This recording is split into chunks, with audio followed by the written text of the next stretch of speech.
Welcome to the Deep Dive.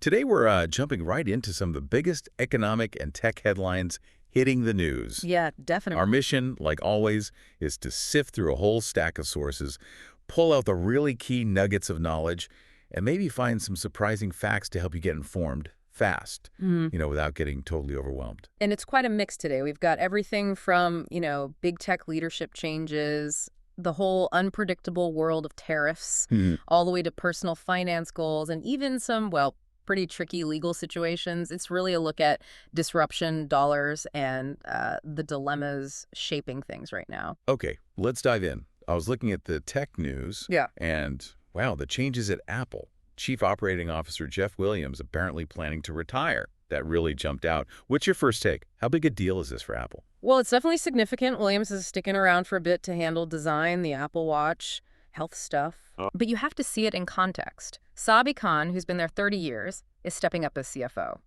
And they also lost a key AI person, Rooming Pang, to Meta not long ago, plus that CFO switch back in January. Right. So it's not just one person leaving. It feels like a potential shift in strategy or maybe stability.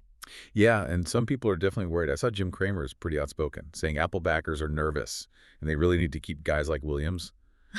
Called Apple a gem, the iPhone, something everyone loves. They did. But how does this connect to, the bigger picture? Like their AI strategy, which people keep saying is lagging. That's the million-dollar question, isn't it? Apple's AI position. Kramer even threw out there, go by perplexity, like just acquire your way back into the AI game. Huh.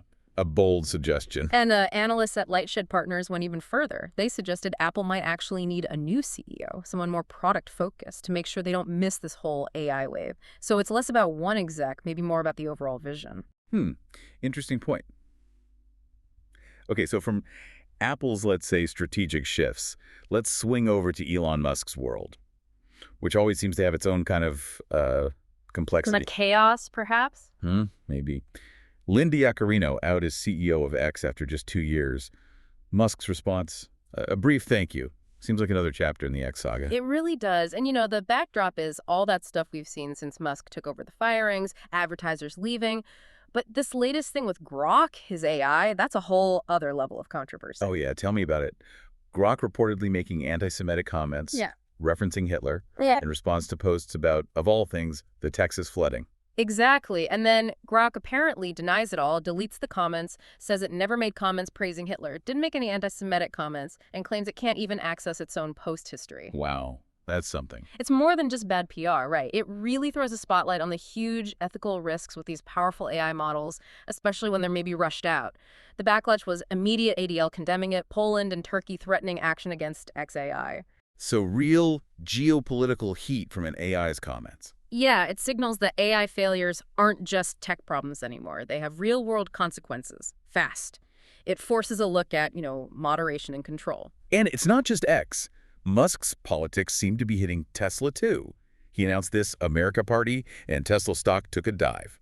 Down over 1.1% Wednesday, more than 5.6% over 5 days. Is the market linking his politics directly to the car company? It certainly looks that way. Dan Ives at Wedbush called it a tipping point. Yeah. He basically urged the Tesla board to set some ground rules for Musk's political stuff. Ground rules like what? Things like maybe revisiting his pay package, the one for 25% voting control, figuring out a path for merging XAI, and just general oversight of how he spends his time at Tesla. And Musk's response. Classic Musk, shut up, Dan, publicly. Right. And remember, this isn't his first political rodeo. He was head of that Department of Government Efficiency, DOGE. Yes, it's like the coin. Oh, I remember that. In the Trump administration. That led to protests over federal job cuts. He also had that public feud with Trump over the One Big Beautiful Bill Act, though they seem to have toned it down recently. Okay, so from that turbulence, Yeah. let's talk Triumph. Yeah. NVIDIA.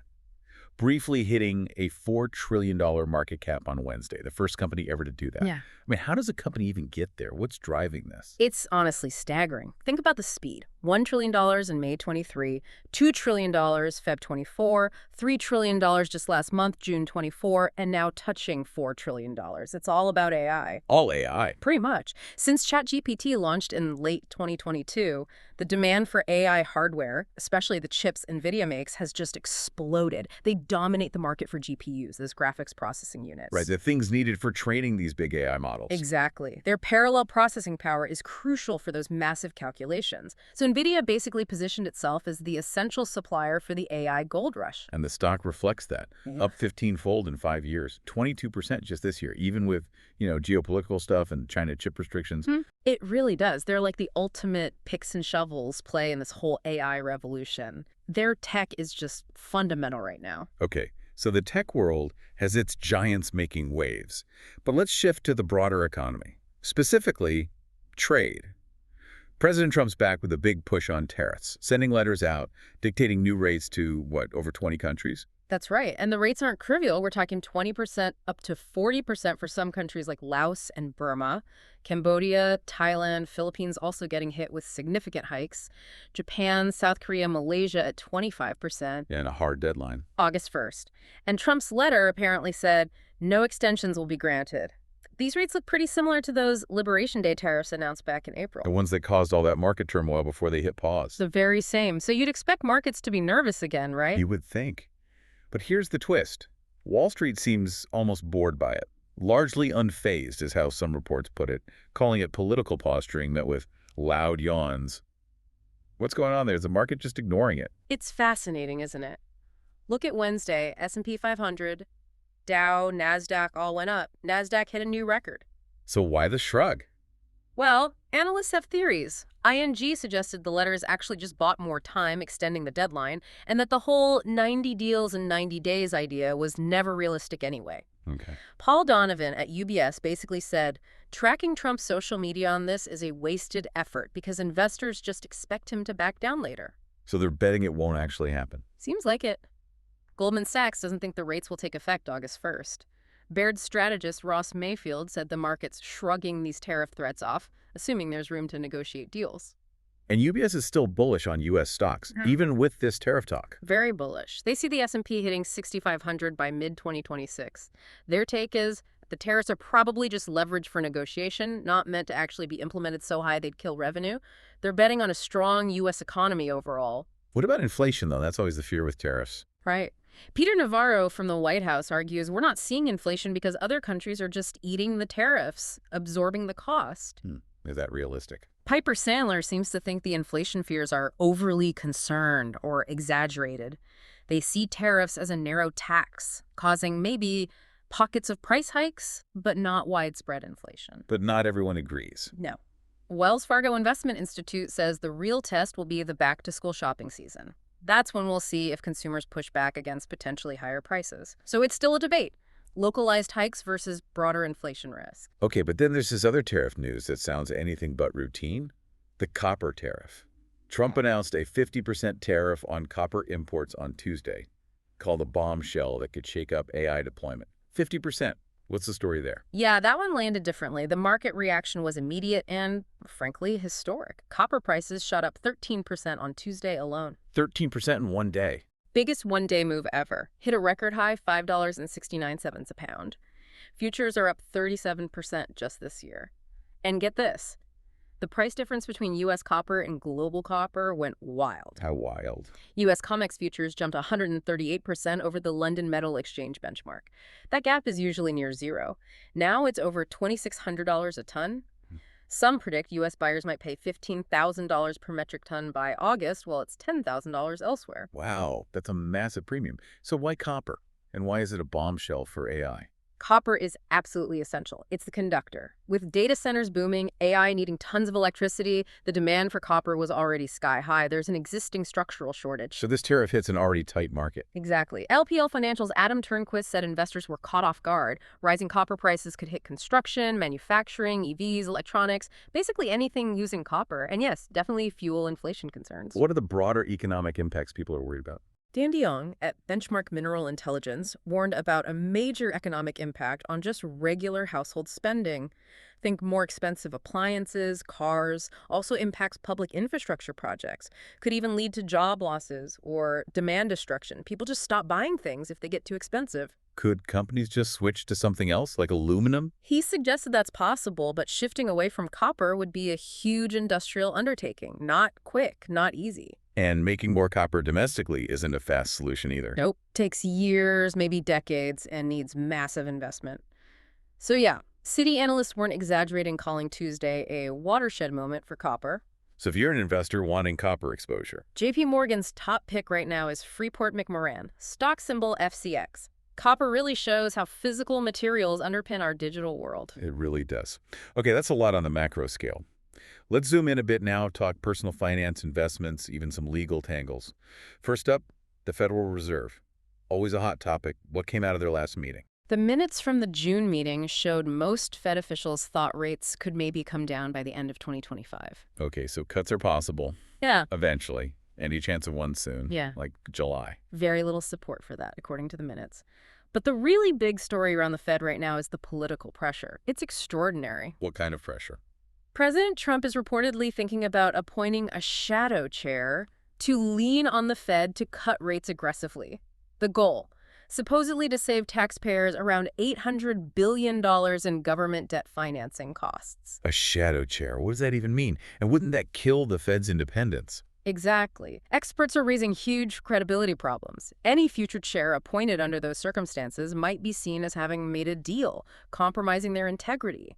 Are there names being floated for this potential role or a future regular chair role? Treasury Secretary Scott Bessent, former Fed Governor Kevin Warsh, those names are out there. But even if Trump gets a new chair in, they're just one vote, right? That's a crucial point. There are only one vote on the 12-member FOMC, the committee that actually sets rates. And right now, it seems nobody on the current FOMC supports the kind of deep cuts Trump wants. So what are markets predicting? Markets are still betting on cuts starting in September. Seems like they're weighing the economic data more heavily than the political noise for now. Interesting. Okay, shifting from the Fed to, well, us.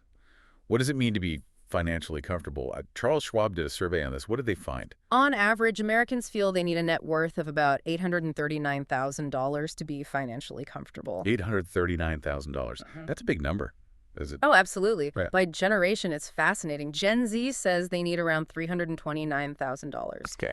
Millennials jump way up to $847,000. Gen X is similar, $783,000. And baby boomers, they say $943,000. Wow, that's a huge spread. Why such big differences, do you think? Is it just inflation over time or expectations? Probably a mix. Gen Z's number likely reflects being earlier in their careers, fewer assets. Older generations are thinking more about retirement, covering costs for longer, dealing with years of inflation. It's all relative to life stage and, yeah, expectations. Can you benchmark for comparison? Well, one guideline suggests a 45-year-old with a household income around $105,000 should probably aim to have somewhere between $315,000 and $430,000 invested. So those survey numbers reflect aspirations, maybe more than current reality for many. Right. Okay, let's talk spending. Prime Day just happened or is wrapping up. How did it go? It started really strong. Amazon's 4-day event kicked off July 8th. In the first 24 hours, $7.9 billion in online sales. $7.9 billion in one day. Yeah, up almost 10% from last year. Made it the single biggest e-commerce day so far this year. Shows consumers are still willing to spend when there are deals. Seems like it. Adobe actually expects the total online spending across all retailers during this period because Walmart, Target, Best Buy all had competing sales to hit around $23.8 billion. Wow. Any specific deals catching attention?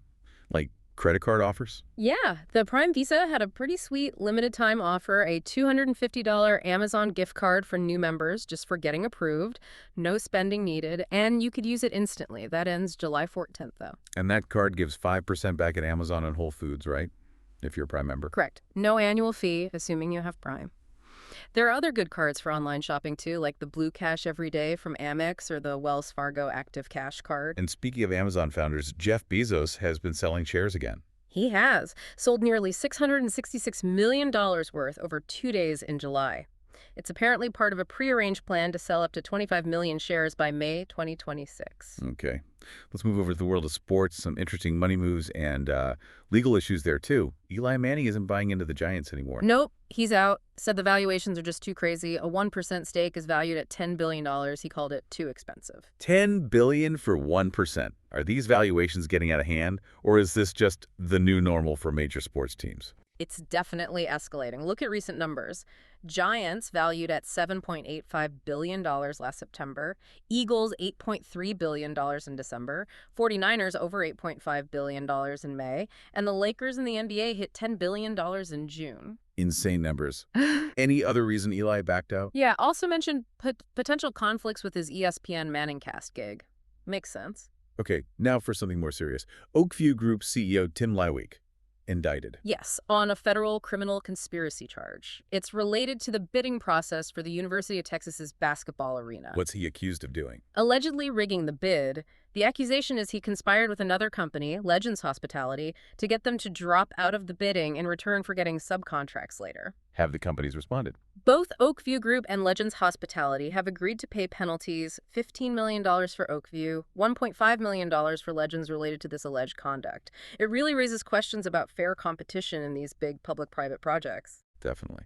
Okay, finally, let's touch on some really personal situations that landed in the advice columns.